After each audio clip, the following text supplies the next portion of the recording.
సగానికి సగం మహిళలకు ప్రాధాన్యత ఇవ్వాలి. ఆర్థికంగా, రాజకీయంగా, సామాజికంగా ఏ రంగంలో అయినప్పుడు కూడాను 50% మహిళలకు ప్రాధాన్యత ఇవ్వాలనే ఆలోచనతోటి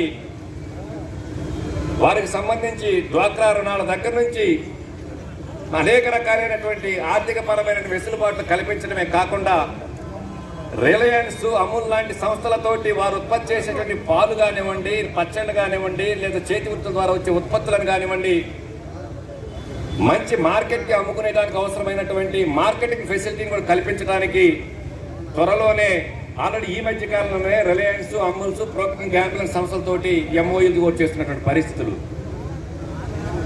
అదేవిధంగా రైతాంగానికి సంబంధించి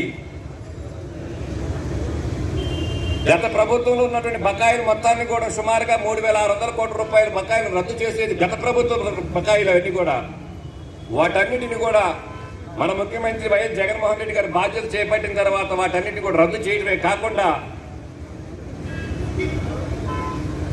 ఈ మధ్య కాలంలోనే రైతు భరోసా ద్వారా వారికి ఆర్థిక సహాయం చేసినటువంటి పరిస్థితులు.